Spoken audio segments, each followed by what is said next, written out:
Okay, let's count. 1. This is Austin Underwood. He'll be 8 years old in May. He has Down syndrome and an IQ of about 59. He's just learned to count to 10, but not every time. He attends classes at Ridgely Hill Elementary, his neighborhood school in Fort Worth, on a campus with non-handicapped students. Austin, come here. I feel like it's wonderful because Austin is still exposed on a day-to-day basis to normal children, and on a segregated campus, that's one thing that they absolutely do not have. There are no normal children attending school at Bonnie Bray. This is Alan Wayne Shada. In March, he will be 19 years old. He too has Down syndrome. He's nonverbal, but has learned to drink by himself, and he's able to load the family dishwasher. Alan attends Blue Bonnet School, a school designed for 14 to 21-year-old mentally retarded students with IQs below 46. Well, it's an environment he feels secure in. He's allowed more freedoms there that he would not be afforded if he had to be in a self-contained classroom in a normal school. There is a growing debate in Fort Worth and across the country about how best to educate physically and mentally retarded handicapped students. Should all students, regardless of their disability, be mainstreamed, that is, attend classes on regular school campuses, even though those classes themselves may be segregated? Or should they be on campuses designed only for them? Just what does the federal law mean when it says public schools must provide free education to all handicapped students, and that education must be provided in the least restrictive setting that is appropriate to meet the children's needs? They can be separated on separate campuses, but it's up to the school district. The burden is on the school district to show that that is the least restrictive setting that is most appropriate to meet that child's needs, and that's a two-sided coin. It is indeed a two-sided coin, which is why there is room for debate. Educators and parents can't agree on what the word appropriate means. Some persons are interpreting that all students will be educated in a regular campus, and on a regular campus, not necessarily in regular classrooms. Let's say, for example, that the young man over here were my son, and I decided that I wanted him in a regular school, on a regular campus, not in this special school. What option do I have? According to law, you have the option of requesting that program be provided for him on a regular campus. We would provide that program as appropriately as possible. Is he going to be worse off or better off? I can't tell you one way or the other, but I will tell you that where services are concentrated, there is a chemistry that occurs with the staff members where they learn from each other, and where problem solving is the name of the game when you work with these students, where problem solving done in teams and done in groups provides more opportunities and more options for programming in a better fashion for these students. You lose that when you go to a regular campus. There are 3 special campuses for mentally and physically handicapped children in Fort Worth. Here at Blue Bonnet for older mentally retarded students, at Bonnie Bray for younger ones, and at Joe Kelly, which is primarily for students confined to wheelchairs.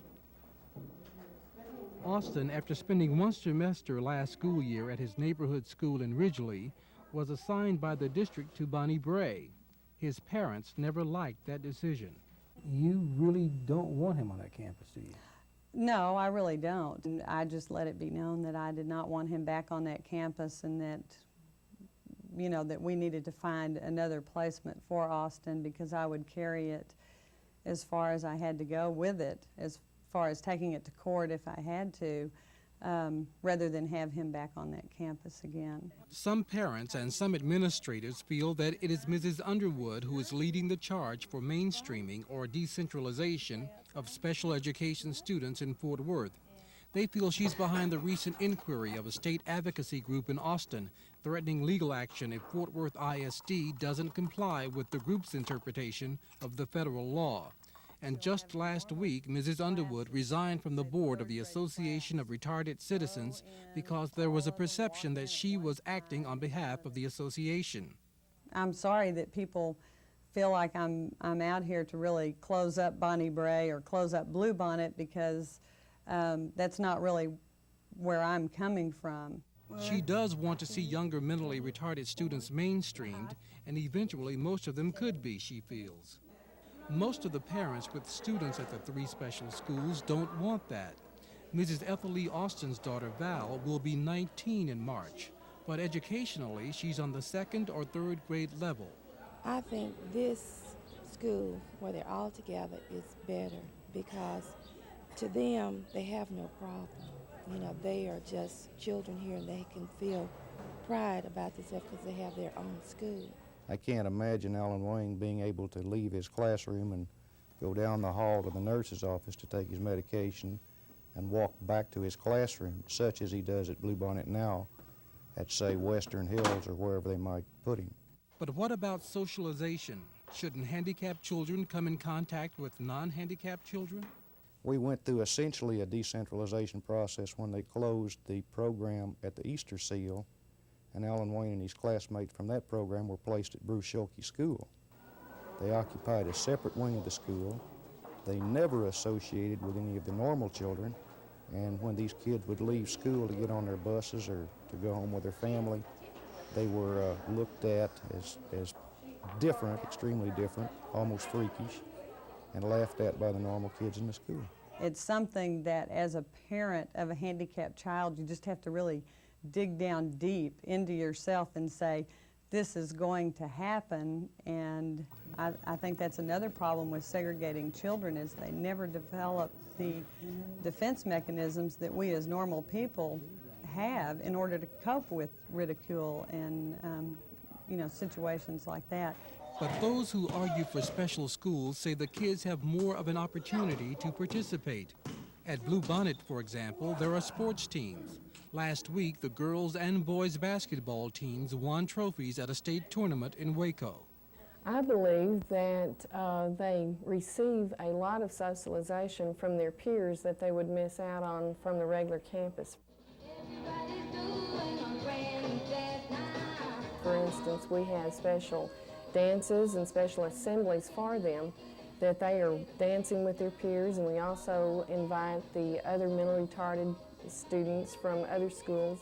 As the debate continues over whether kids should be segregated or mainstreamed, there is a rumor circulating in Fort Worth that the school district plans to phase out Bluebonnet and Bonnie Bray schools. School officials say the rumor is just that. That was the recommendation of the Internal External Audit Committee, that those schools be phased out in 3 to 5 years.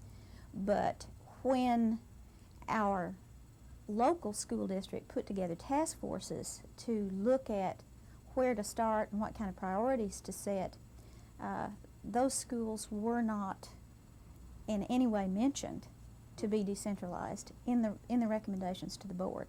I have a problem believing that.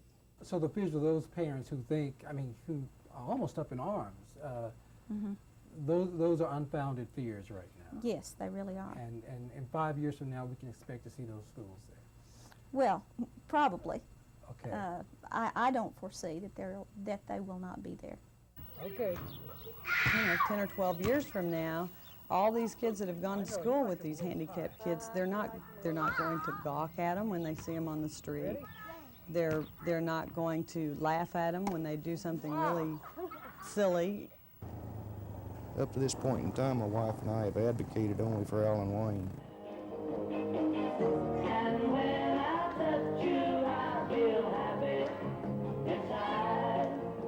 But we pretty much come to the realization that some of the other kids need looking after too.